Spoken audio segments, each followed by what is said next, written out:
District billiards and snooker association અને Gujarat state billiards એસોસિએશનના નેજા હેઠળ ગુજરાત સ્ટેટ ઓપન રેકિંગ બિલિયર્ડ્સ અને સ્નૂકર ટુર્નામેન્ટ 2024 પીપલોદના ઇસ્કોન મોલની પાછળ આવેલા સુરત સિટી જીમખાના ખાતે 15મી ઓગસ્ટથી શરૂ થશે.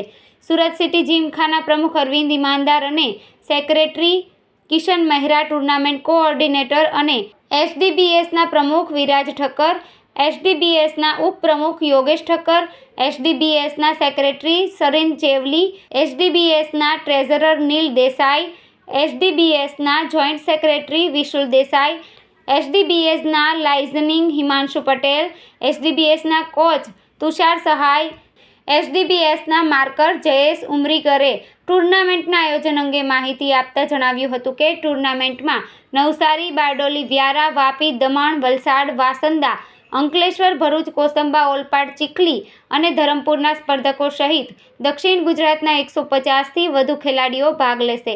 સુરતમાં આ ત્રીજી વખત લીગ યોજાઈ રહી છે, જે ક્યુ સ્પોર્ટ્સ ચાહકો માટે રોમાંચક ઇવેન્ટ બનશે.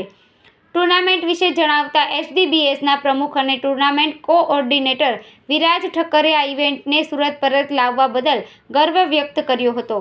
તેમણે પ્રદેશમાં ક્યુ સ્પોર્ટ્સને પ્રોત્સાહન આપવા અને રાજ્ય સ્તરના પ્લેટફોર્મ પર ચમકવા માટે સ્થાનિક પ્રતિભાઓને પ્રોત્સાહિત કરવા માટે આ ટુર્નામેન્ટના મહત્વ પર ભાર મૂક્યો હતો.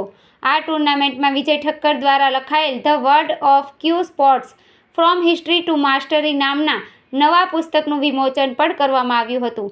આ પુસ્તક એક વ્યાપક માર્ગદર્શિકા છે જે ક્યુ સ્પોર્ટના ઇતિહાસ, સ્વરૂપો, તકનીકો અને સુપ્રસિદ્ધ ખેલાડીઓની શોધ કરે છે. વિરાજ ઠક્કરે રમત પ્રત્યેનો તેમનો જુસ્સો અને આ સમૃદ્ધ વારસાને ભાવિ પેઢી સુધી પહોંચાડવાની તેમની ઈચ્છા શેર કરી હતી.